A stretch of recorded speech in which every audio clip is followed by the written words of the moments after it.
transición y energía, y con medidas concretas orientadas a minimizar el riesgo de futuras enfermedades transmitidas por alimentos.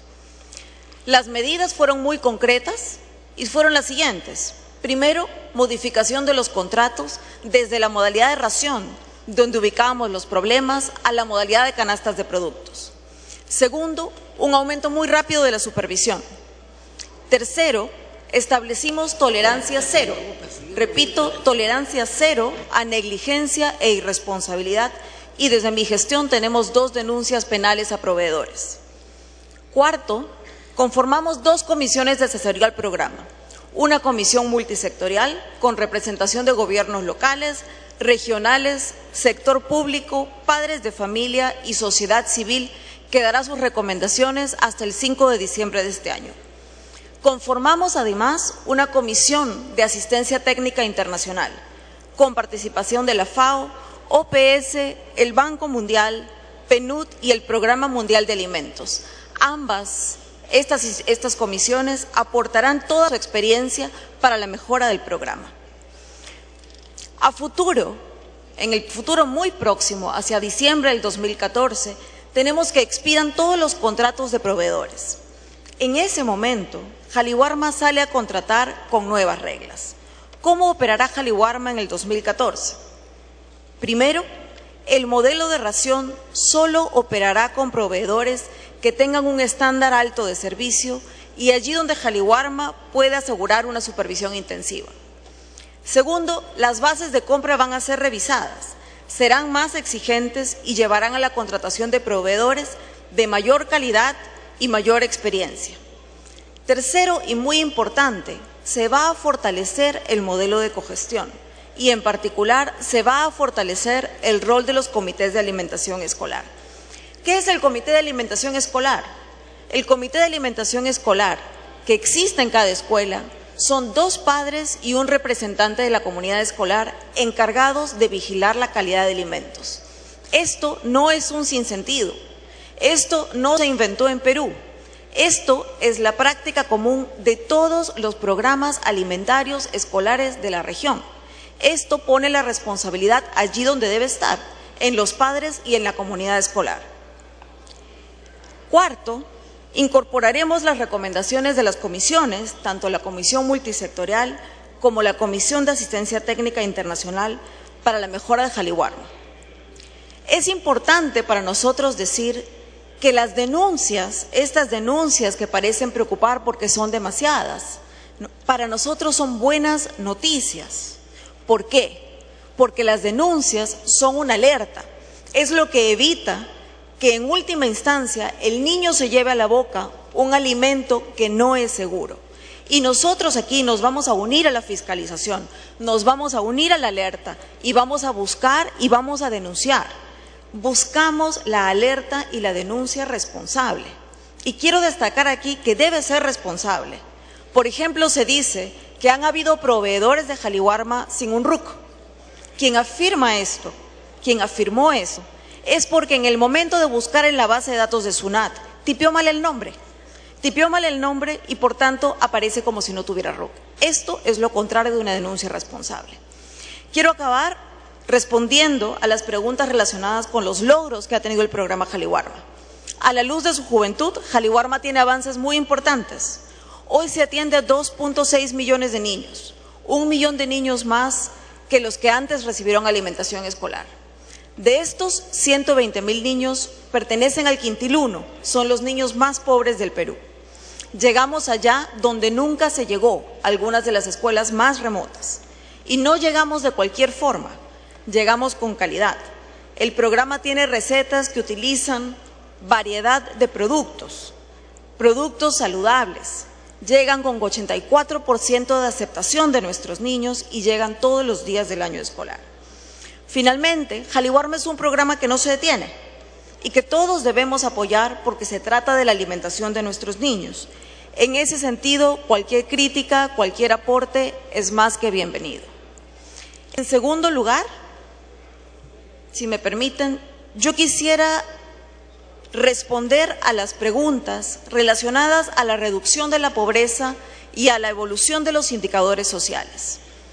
En ese sentido, quiero declarar de forma tajante que la pobreza se ha reducido y que nuestros indicadores sociales continúan mejorando.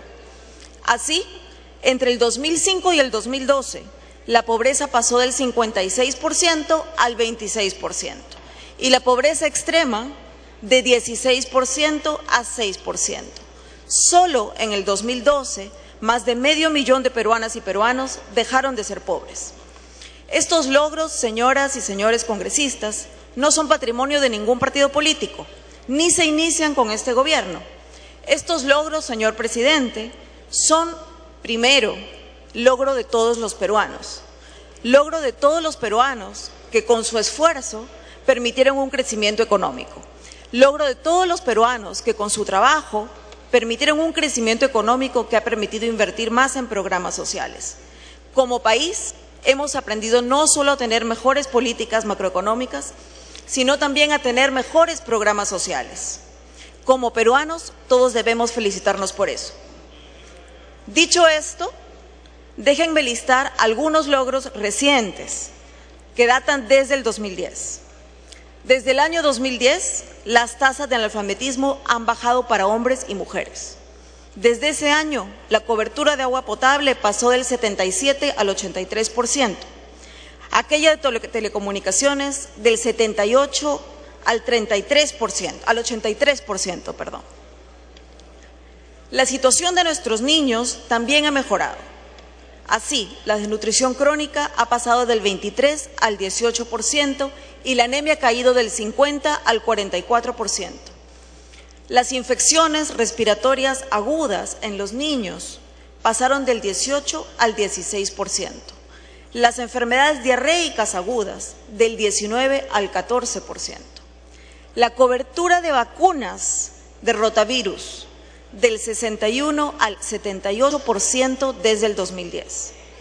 Desde el 2010, neumococo del 58 al 80%, repito, del 58 al 80%. Niños con controles de crecimiento y desarrollo del 40 al 47%. Y estas son todas intervenciones que inciden de manera positiva en temas tan cruciales como la desnutrición crónica infantil. Quiero además decir de que nosotros hacemos esto con eficiencia. Si medimos eficiencia como menores costos administrativos, déjenme comentar que los costos administrativos de los programas sociales bordean el 4%. Comparemos con el 13.5% de Argentina, 7.7% de Chile y 10.8% de Colombia. Además, en el 2014, el presupuesto del MIDIS va a ser en un 92% un presupuesto por resultados, es decir, dinero contra metas concretas y medibles. La gestión social también se analiza sobre la base de resultados y aquí tenemos mucho que contar. Solamente un par de datos. Gracias a Pensión 65, por ejemplo, el porcentaje de adultos mayores cubiertos por el sistema de protección social va a pasar de 34 a 43%, y esto es inédito en la región latinoamericana. Hoy, gracias a CUNAMás, 30.000 niños en pobreza extrema en nuestra sierra van a recibir una atención de calidad, una atención integral. Esa es la apuesta por la inclusión que tiene ese gobierno. Gracias. Tiene la palabra el señor ministro de Energía y Minas, Jorge Merino. Muy buenas noches, señores congresistas. Señor presidente, por su intermedio, voy a hacer los comentarios referidos básicamente al tema del gasoducto del sur, no energético, y el tema de los proyectos de minería. En primer lugar, quisiera recordar cómo es que se plantea la Ley de Seguridad Energética, que permite hoy en día tener un proceso autosostenible de construcción de un proyecto integral como es el gasoducto del sur andino o surperuano y el polo energético. Como sabemos, desde el año 2004, el ducto de Camisea ha permitido disponer de gas en la costa y que a su vez ha permitido la generación de un nodo energético en Chilca, que hoy día acumula más del 40% de la oferta nacional de energía. Sin embargo, esta concentración de energía en Chilca tiene una vulnerabilidad porque en el tramo de la selva, desde Malvinas hasta Chiquintirca, casi 210 kilómetros, hay mucha exposición a cuestiones geológicas y otras coyunturas.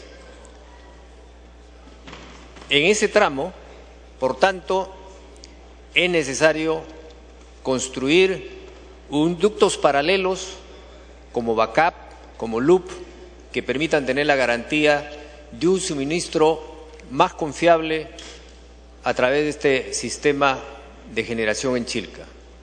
De lo contrario, como se expuso en su oportunidad y gracias a lo cual se aprobó la Ley de Seguridad Energética, podríamos tener serios problemas en de racionalización de energía que afectaría al país. En vista de esto, el concepto fue crear una zona de seguridad energética en la selva. Pero, como se ha explicado hoy día, como lo ha explicado el señor congresista Dahmer, hay un concepto que quisiera aclarar. Este ducto paralelo solamente es de seguridad, es un seguro, no es un ducto para demanda. Es decir, no es cierto de que con esta construcción estamos propiciando que el consorcio Camisea traiga más gas hacia Lima. Pero también, con el concepto de la zona de seguridad energética, no solamente se cubre Malvinas, Chiquintirca, sino también al Cusco, básicamente hasta la provincia de Anta. Y esto permite ahora crear un sistema integral que es el proyecto de gasoducto del sur peruano. Este sistema integral tiene tres partes: la necesidad de disposición del gas, la estructura para transportarlo y la demanda. En primer lugar, lo que es la disponibilidad del gas está garantizado con el lote 88, que es un gas de precio regulado. Y quiero también anunciar que entre el 2011 y 2012 ha habido un incremento de reservas en el lote 88 de 1.9 TCFs y en el lote 56 llegando a 2.6 TCFs. De manera que la cantidad de gas que se necesita para echar a andar la demanda del sur y justificar cerrar el circuito financiero de la construcción del tubo está plenamente garantizado. Pero, ¿por qué hemos propuesto en primer lugar el nodo energético? ¿Y en qué consiste el nodo energético? El nodo energético consiste en la instalación de dos centrales de 500 megavatios cada una en Mollendo e Hilo. Este nodo energético en realidad representa el 70% de la demanda que necesitamos para que el ducto funcione.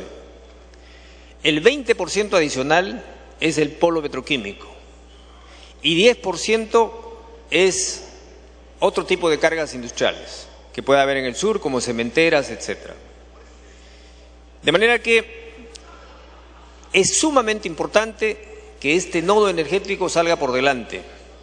Y quiero anunciar que la buena pro de este nodo, que se le ha encargado a Proinversión, es el día 29 de este mes y han precalificado 8 empresas internacionales, demostrando la confianza de invertir en el Perú. Esto a su vez es un paso importante para consolidar el concurso internacional del gasoducto. Y el gasoducto es el siguiente paso. Ese concurso se va a dar en el mes de febrero en función de la demanda del mercado. Quiero ser muy claro que no hay ninguna modificación del proceso del concurso del gasoducto del sur en forma integral y lo estamos promoviendo exactamente como se establece en la Ley de Seguridad Energética. Se pide interrupción al congresista Manuel Dahmer.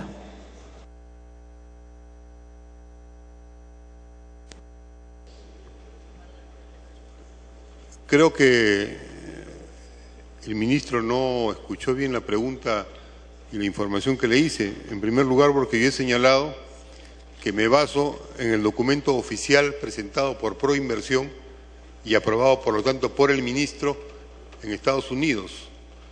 Y este documento oficial ha sido elaborado en un nuevo esquema por la empresa contratada por Proinversión, Wood Mackenzie.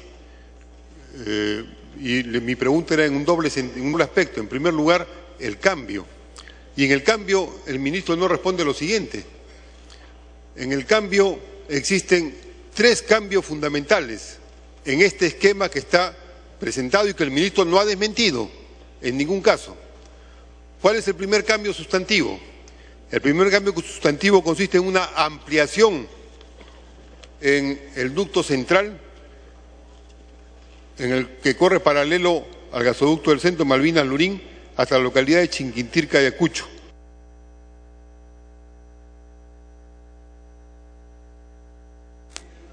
Culminó la interrupción. Sigue usted, señor ministro.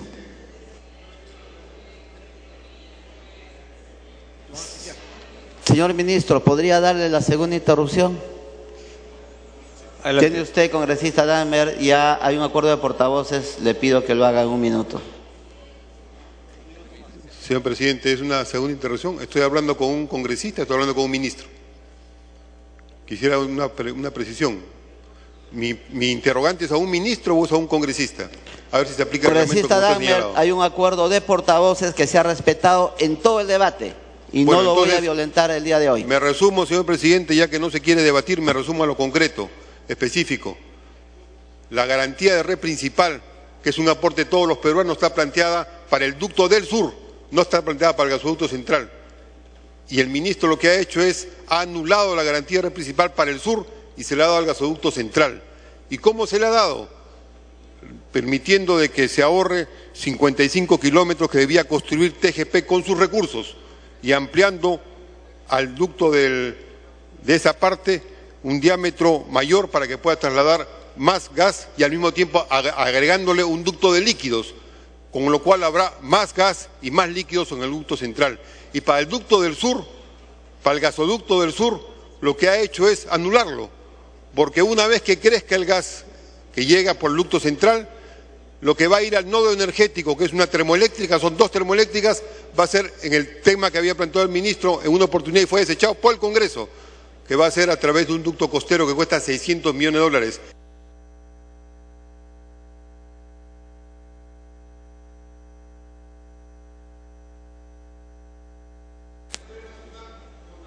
Señor ministro, tiene el uso de la palabra.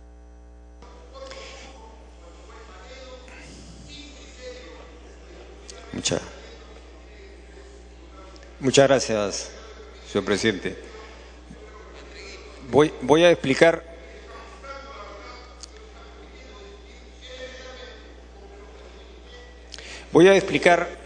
Nuevamente. En realidad no es cierto que hay un ducto costero en la ley, ese es clarísimo. En primer lugar,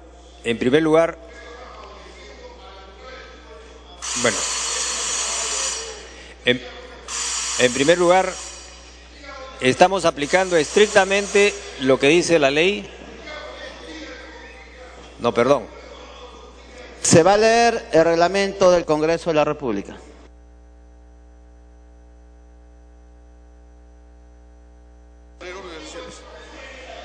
Reglamento del Congreso de la República, disciplina parlamentaria, artículo 61. El presidente tiene a su cargo la dirección de los debates y la prerrogativa de exigir a los congresistas que se conduzcan con respeto y buenas maneras durante las sesiones. Está facultado para imponer el orden de las sesiones. Si cualquier congresista impide con su conducta el normal desarrollo de la sesión y no acata el llamado de atención y las decisiones del presidente en materia de orden, éste lo reconviene. Si el congresista persiste en su actitud, el presidente ordena su salida de la sala. Si no obedece, el presidente suspende la sesión por 15 minutos. Reabierta esta, el presidente reitera su pedido. Si el congresista se allana, el presidente da por concluido el incidente. De lo contrario, la mesa directiva propone al Pleno, según la gravedad de la falta, la sanción de suspensión a que se refiere el inciso C del artículo 24 del presente reglamento. Congresista Merino, continúe con el uso de la palabra. Ministro Merino, por favor, Gracias. un lapsus. Gracias, señor presidente.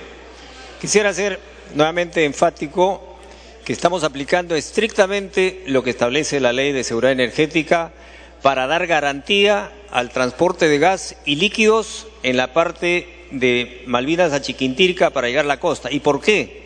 Porque se ha demostrado por las estadísticas de accidentes que ha habido en esta zona que las roturas de tubería de líquidos paraliza también la tubería de gas.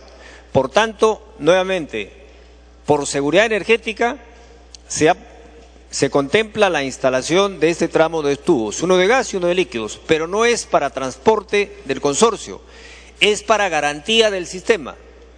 En segundo lugar, esta parte está comprendida en la zona de seguridad energética, por tanto es el sistema que hace el pago de la equivalencia anual para el funcionamiento, porque estamos dando más confiabilidad al sistema.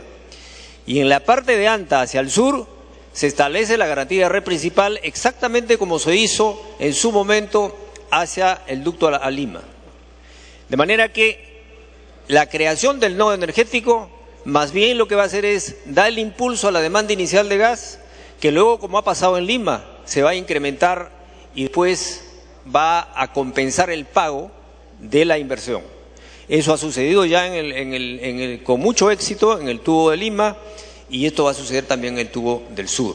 No recordemos que en el tubo de Lima empezamos con 400 millones de pies cúbicos por día y hoy día estamos en 1.600 pies cúbicos de demanda. En el sur vamos a empezar con 500 millones de pies cúbicos por día y seguramente vamos a seguir el mismo crecimiento. Eso es lo que puedo informar del proceso de promoción de inversión en el sur, que es autosostenible, no demanda un sol al tesoro y está combinando la participación de muchas empresas internacionales y estamos seguros que se va a cumplir este proceso para beneficio de la industrialización del sur y la masificación de las macroregiones andinas. En segundo lugar, señor presidente, también se ha hablado del tema de la minería y quiero mencionar muy brevemente lo siguiente. En el 2011 la inversión minera fue 7.243 millones de dólares, en el 2012 8.568 millones y en el 2013 debemos superar los 10.000 millones de dólares. Esto, sin duda, es una tendencia de que el Perú sigue siendo un país muy atractivo para la minería. En el mes de diciembre debemos iniciar las operaciones de Toromocho y en el 2014 el incremento de la producción de cobre será en el orden del 17%. De tal manera que al 2016, a mediados de 2016, llegaremos a 2.8 millones de toneladas de cobre, siendo el segundo productor de cobre del mundo. Adelante, por favor, señora comisaria. Señor ministro, usted ha dado sus 2 interrupciones. Le ruego culminar. Bueno, entonces voy a culminar. Finalmente, quisiera referirme también al tema muy importante de la energía eléctrica, es la clave para tener una minería competitiva.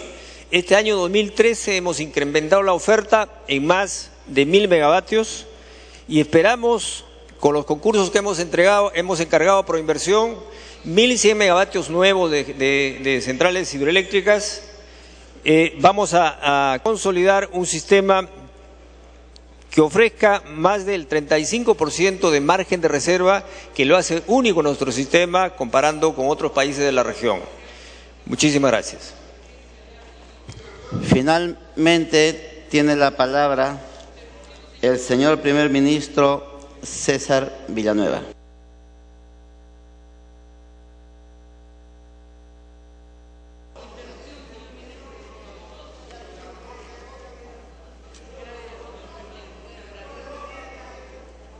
Primera interrupción, la congresista Mavila. Señor Premier, por seriedad democrática, porque no creo que sea dable en democracia, señor, no dar los debates que se deben de dar, por coherencia ética, señor, yo quiero trasladar la pregunta del congresista Dagmer.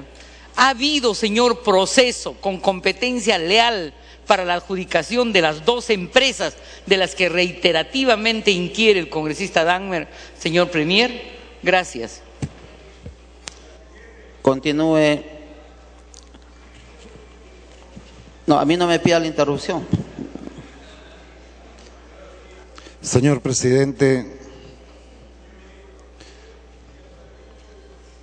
Segunda y última interrupción, congresista Acuña. Gracias, presidente. Mi interrupción, presidente y señor ministro, es para que el ministro de Transporte responda respecto a esas concesiones abusivas que hace con el Estado. Y le pido a los congresistas que tengamos una mirada de largo plazo, porque a veces se firma un contrato ahora y no se empieza en la consecuencia del futuro. El señor ministro de Economía acaba de hablar de que cuando una concesión o una asociación público-privada hay 2 o 3 postores, es desfavorable para el Perú. En el tren eléctrico y en la segunda línea hay 3 postores y la licitación son de 6.500 millones de dólares. Entonces, que responda el ministro si es que se va a respetar esos precios o al final de la obra se va a incrementar en 2 o 3 veces. Y que responda el ministro si se va a seguir con esa política de concesiones que son abusivas para el Estado. En las concesiones de carreteras, de puertos, de aeropuertos, en todas esas concesiones el Estado está desfavorecido. Y yo lo que no quisiera que se repitan ese tipo de concesiones. Y que finalmente responda si... Señor ministro, tiene el uso de la palabra. Muchas gracias, presidente. Muchas gracias a las congresistas y congresistas. La primera conclusión que tengo, presidente, es que tengo que manifestar otra vez mi agradecimiento a todas las bancadas, porque he venido a conocer distintas formas de voto. El voto de la esperanza, el voto de la expectativa, el voto de la fe. Todas, sin duda, son positivas y les agradezco.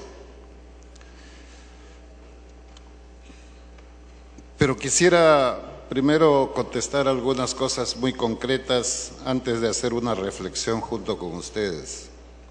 En primer lugar, lo que me trajo con mucho interés y con la mayor prioridad es el tema de la seguridad ciudadana. Yo no podría imaginar un trabajo de seguridad ciudadana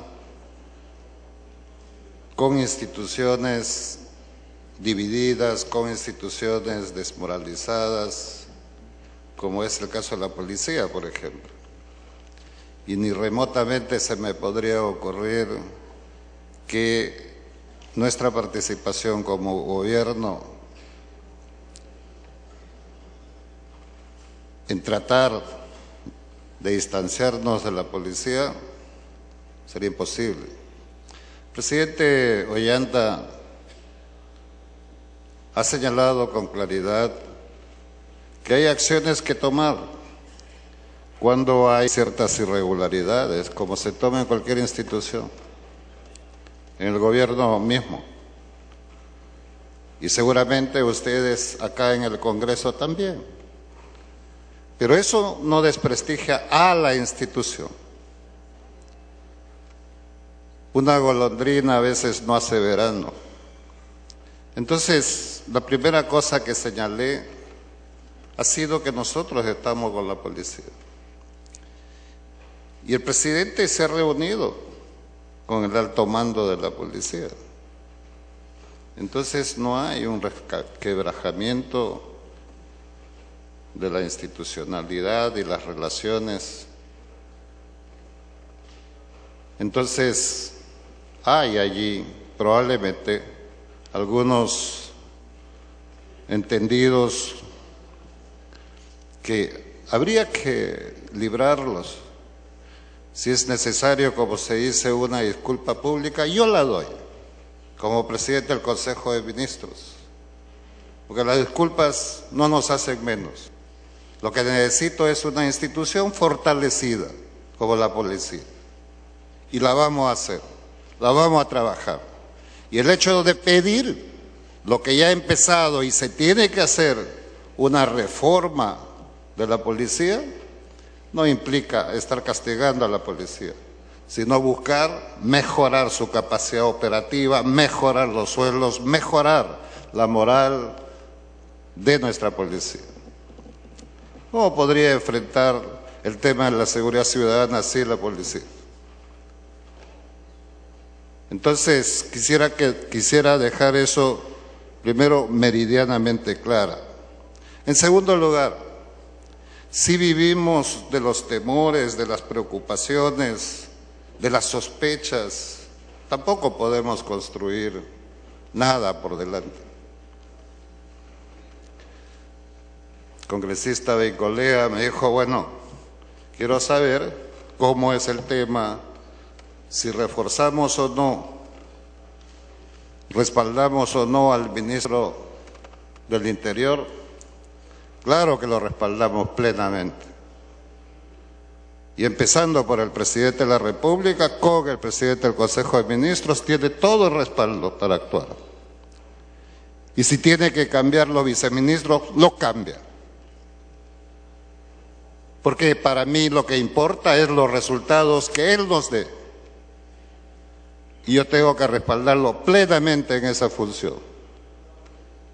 Y en esas condiciones es que el ministro entra.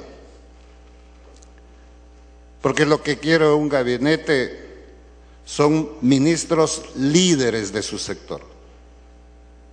Porque si cada ministro no tiene un liderazgo de su sector, no avanzamos a ningún sitio.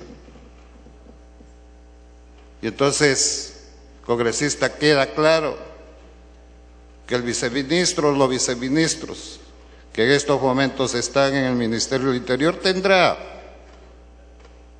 el ministro del Interior la capacidad de tomar la mejor decisión, sin siquiera intervención mía. Cualquiera que sea su decisión, la respaldaremos. Porque eso es cómo se construye y se genera confianza y se construye una institucionalidad.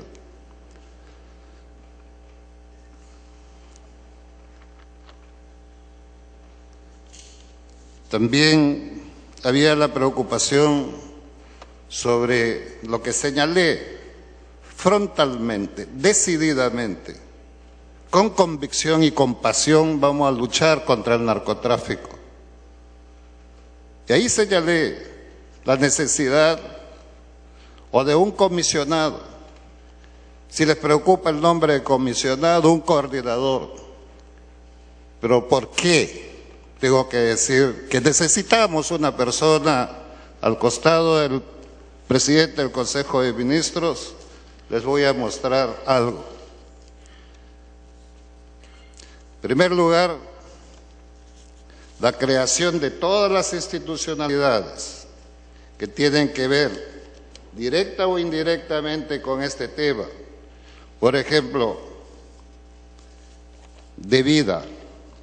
¿Quiénes forman el directorio de Devida? El presidente ejecutivo Devida, el presidente del Consejo de Ministros que lo preside o su representante. El ministro de Agricultura, de Economía, de Educación, de Defensa, de Interior, de Justicia, de Relaciones Exteriores, de Salud, de Transportes. Ese es su directorio, que tiene que ver con Devida. Para el mismo fin, Codebrae, que es otro organismo que tiene que ver con el mismo fin. ¿Quiénes lo forman? Ministerio de Relaciones Exteriores, Defensa, Interior, Justicia, Economía, Producción, Agricultura, Energía, Comercio, Ambiente, Salud, Vivienda, Educación, Transportes, Trabajo, Desarrollo e Inclusión Social, Desarrollo de la Mujer, Ministerio de Cultura y la presidenta de Devida. Otro, Codehuayaga, para el mismo fin. Tenemos Ministerio de Relaciones Exteriores, Defensa, Ministerio del Interior, Justicia, Derecho, etcétera, etcétera, la misma cosa. ¿Cómo podemos tener una coherencia con tanto aparato? Necesitamos flexibilizar, necesitamos agilizar y necesitamos tener una conducción que pueda coordinar mientras podemos articular esto. Así se han formado las instituciones. Y así se ha formado y se ha deformado la presidencia del Consejo de Ministros. Se lo dice el presidente del Consejo de Ministros. El Consejo de Ministros se ha hecho casi como un collage. Cualquier institución al Consejo de Ministros, cualquier institución al Consejo de Ministros, al Consejo de Ministros. Entonces yo tengo un archipiélago de instituciones al interior de la presidencia del Consejo de Ministros tan disímiles unas con otras. Y entonces el presidente del Consejo de Ministros atrapado en una red como la que les estoy enseñando. Yo he señalado en el discurso con lenguaje charapa. Quizás la doctora Marta Hildebrand puede condenarme cuando yo he dicho vamos a despapelizar esta administración. Lo que estoy queriendo decir allí es, miren ustedes, en 3 organismos, los mismos ministerios, ¿cuántos informes tienen que preparar para la misma cosa? Cuando los problemas como el narcotráfico van a mayor velocidad de nuestra capacidad de acción. Por eso es que nosotros siempre estamos detrás de los problemas y no adelante. Porque nos estamos cuidando de la burocracia, de los papeles. Y se hace cada vez más normas porque cada vez sospechamos más entre nosotros. Queremos cuidar lo que todos llaman la transparencia, como se cuida un canario bonito en una jaula. Y eso nos ha amarrado, nos ha atrapado, porque desconfiamos de nosotros. Así está la administración pública, el escenario de las grandes desconfianzas. Así estamos aquí, en este emblemático escenario de definiciones políticas, de definiciones importantes para el país, pero agradeciendo la enorme generosidad de cada uno de las bancadas en considerar por lo menos Villanueva. No podemos darle confianza, pero tenemos esperanza. No podemos darle la confianza, pero por lo menos un voto de fe. No podemos darle la confianza, pero tenemos expectativa. Ese es el mecanismo, cómo se construye un país que, siendo potente como es este país, nos hace perder las oportunidades porque entre nosotros no podemos confiar. Yo quiero decirles lo que dije en el mensaje. He venido como presidente del Consejo de Ministros a cambiarle la cara a la dirección del Consejo de Ministros. Yo no puedo estar ocupado de tantas cosas administrativas cuando tengo que construir un diálogo que refuerce la democracia. Y no lo hemos podido hacer, a pesar de las buenas intenciones de todos los líderes políticos. Todos, sin excepción, aceptaron este diálogo. Pero estas circunstancias nos han ido postergando y postergando.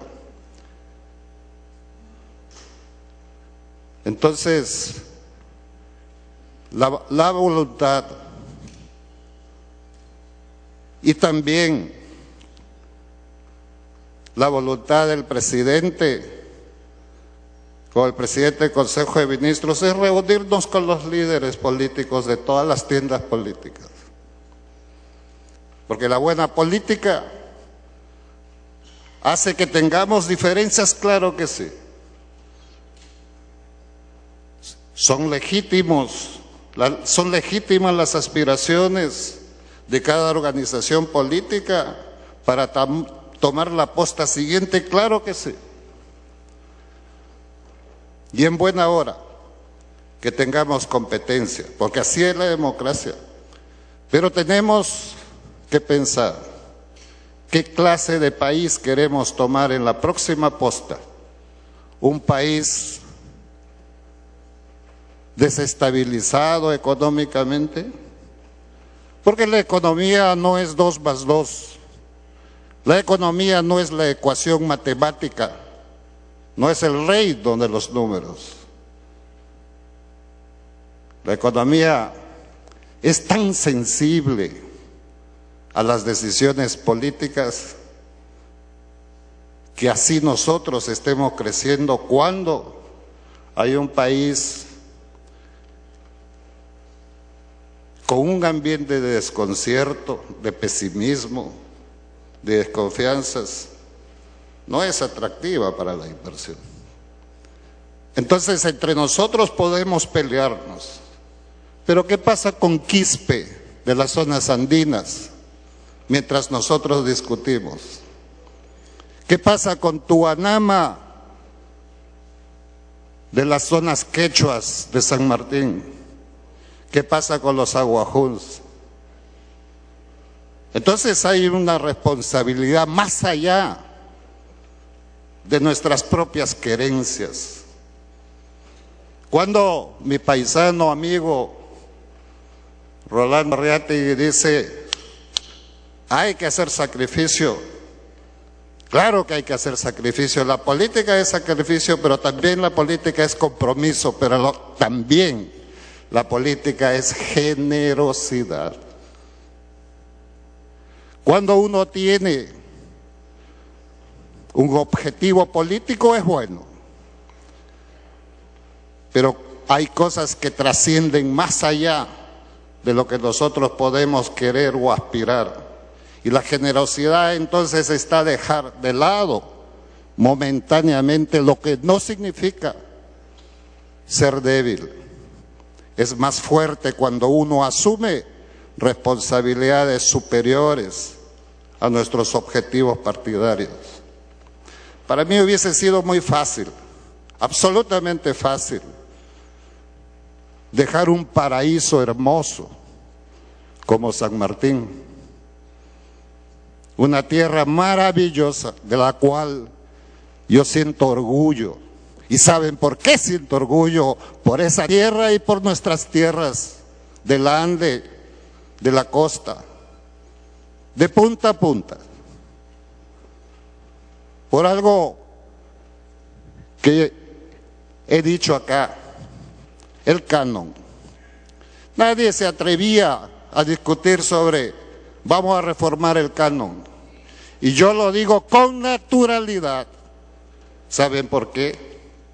Porque yo no estoy peleando un solo centavo del canon de Ancash, de Moquegua, o de Tacna, o de Cusco, o de cualquier otra región, bien por ellos que lo tengan. San Martín no tiene canon.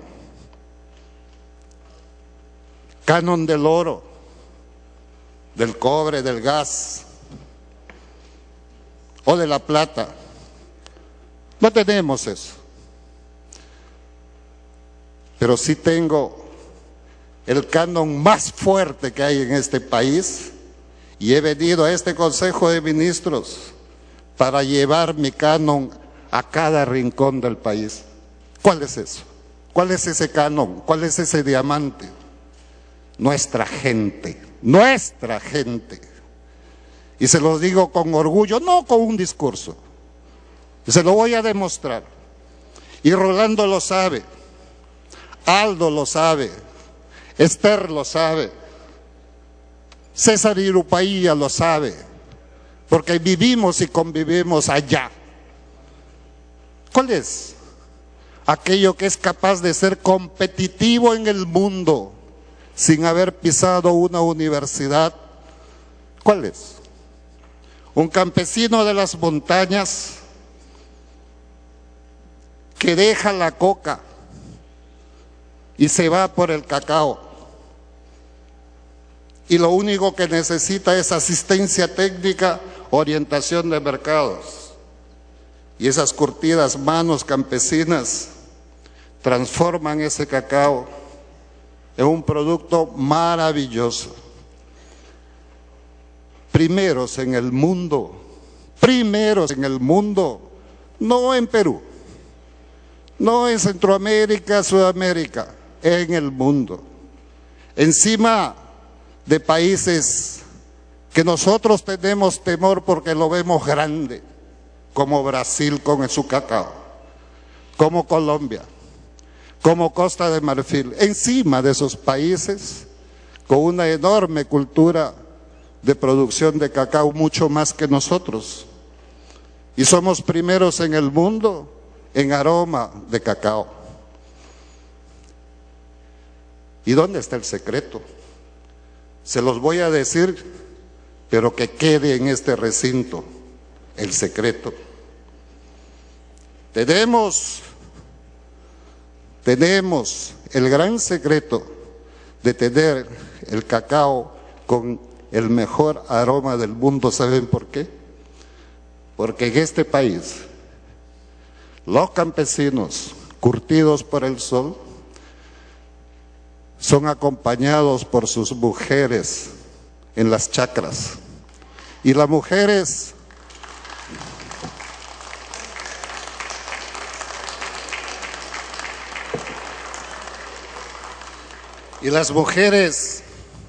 al estar cerca de la planta y tocan los frutos del cacao, le transmite el aroma de mujer. Por eso es que tenemos un chocolate con aroma y con la dulzura de nuestras mujeres. Ese es nuestro secreto, ese es el orgullo que tenemos que gritarle a todo el mundo. Por eso,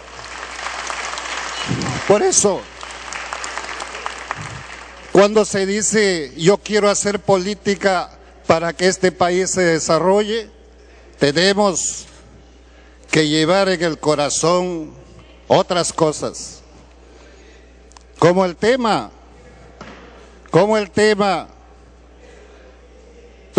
¿dónde tienen ustedes las formas de reforzar nuestra economía interna? Yo les voy a decir cómo es que tenemos con cosas simples como las que estoy diciendo, reforzar nuestra economía. Sí, señores, acá hay congresistas que pertenecen a zonas cacaoteras. Acá hay congresistas que han visitado el mundo también. ¿Cuál es el país? ¿Cuál es el país que nos vende el chocolate más fino del mundo? Suiza, Francia. Y esos países no tienen ni una sola hectárea de cacao en sus tierras. Son nuestras tierras, es nuestro cacao.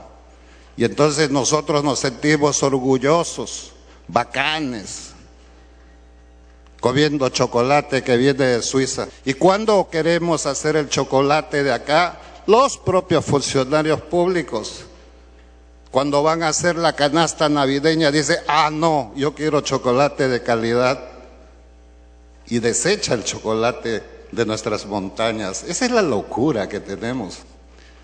He tomado café todo el día acá, escuchando con mucho interés las intervenciones de ustedes. 14 horas creo que llevamos. Entonces, todo el día he tomado café, Nescafé. Cuando tenemos café de nuestras montañas, café pasado, café que viene de la zona de las montañas que debería estar acá. Esas son las grandes diferencias. Solamente pequeños ejemplos que me hace decir las cosas como son. La congresista Luz Salgado me entregó una propuesta de un proyecto, fideicomisos. Claro que sí. Nosotros los sanmartinenses, desde hace años, hemos eliminado exoneraciones. Y con la eliminación de esas exoneraciones hemos formado un fondo, un fideicomiso. Y con ese fideicomiso hemos palanqueado créditos. En San Martín hemos hecho agua y saneamiento, no palacios, no monumentos, agua y saneamiento con crédito, que lo hemos sacado en el periodo del doctor García, cuando hemos trabajado juntos. Y como dice mi amigo congresista Velázquez Quesquén, la confianza se gana. Claro que sí. Yo no he venido a mendigar la confianza.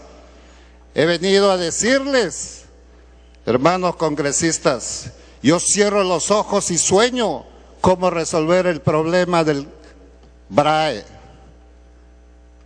¿Y saben por qué tengo esa moral, tengo esos sueños y quiero que nuestros jóvenes del Perú empiecen a soñar con los ojos abiertos? Porque en el Alto Huallaga, con Sendero, con el MRTA, con las bandas de narcotráfico, hemos logrado bajar de 26.000 hectáreas, Rolando, a 1.000. Y ya hubiésemos derrotado a cero la coca ilegal. Pero nosotros siempre acá, en nuestra burocracia, en nuestra manera de pensar desde Lima sobre la selva, sobre los Andes, la gran discusión, acá está, con tanta burocracia, hemos retrocedido un poco. Cuando ya estábamos en 400, hemos subido a 1.000. Esas son las cosas que por indecisiones no podemos rematar. Si en San Martín se ha podido hacer, podemos hacer en el BRAE. En San Martín ustedes han leído seguramente libros que dicen el milagro San Martín, el modelo San Martín. No hay ni milagros ni modelo, hay el sentido común. En mi región nadie sobra. Y ahora que soy presidente del Consejo de Ministros, quiero decir que en el Perú nadie sobra. Nos necesitamos todos. Nosotros nos anulamos solamente con estas confrontaciones. Por eso, con absoluta convicción y pasión, he venido a hacer el esfuerzo de buscar el diálogo, la concertación antes que la confrontación. Yo no tengo alma de juez ni de fiscal, de decir este es culpable, este hace estas cosas. Mi responsabilidad es de acá para adelante y por eso júzguenme. Yo no he venido a perder mi tiempo siendo presidente del Consejo de Ministros para hacer cosas administrativas. Yo he venido a soñar junto con ustedes, a ilusionar nuevamente a los jóvenes con la política, a sentir que sus líderes son capaces de mirar entre la oscuridad, como Manuel Escorta nos dice en el Nictálope. Soñemos juntos, trabajemos juntos. Yo no soy el que sabe todas las cosas, por eso los necesito.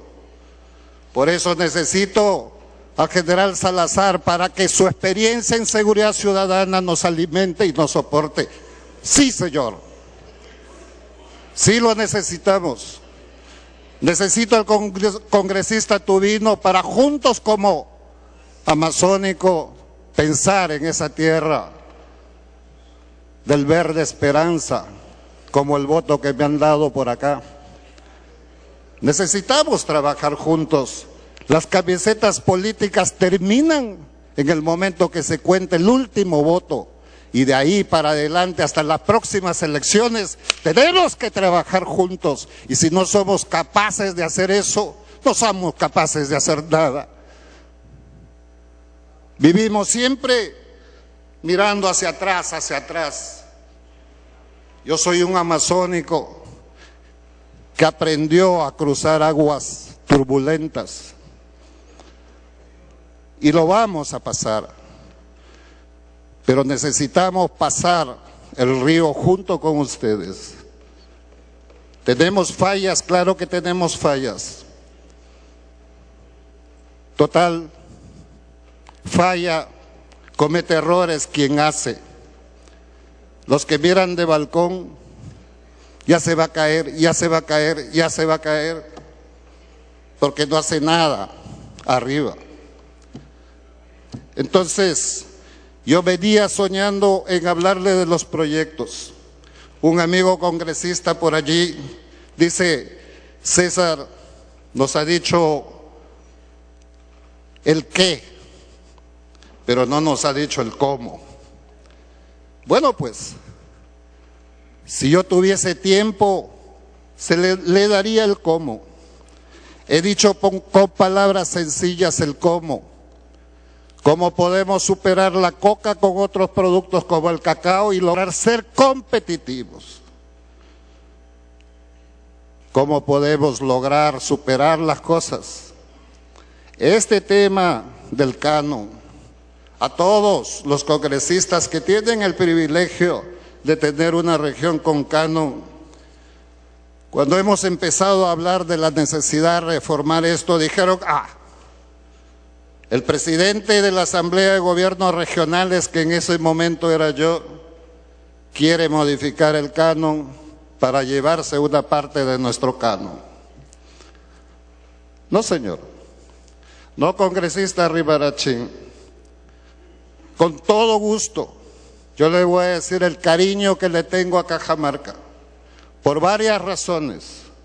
Primero, porque como Villanueva, mitad de este cuerpo es cajamarquino, y por Arévalo soy charapa, y las dos cosas están en mi sangre. Por eso es que somos un país andino amazónico con mucho orgullo, con mucho orgullo. Y quiero decirle, en San Martín nosotros tenemos uno de los distritos más grandes incluso que la provincia de Rioja, que se llama Nuevo Cajamarca. Y tengo más de 80,000 cajamarquinos en San Martín. Si ustedes me pudiesen pasar de Cajamarca un poco de su canon, yo les doy más escuelas, más caminos, más salud. Pero no tengo ese privilegio. Y tampoco me estoy quejando, porque si van a San Martín es porque tienen una tierra que la ven promisoria. Y entonces tenemos que buscar la racionalidad de las cosas. Yo propongo con muchas ganas la necesidad de reformar el canon, porque en la casa misma regional donde se produce esta riqueza, he dicho, hay distritos pobres que ven pasar los camiones de los minerales hacia los puertos, pero pasando por eso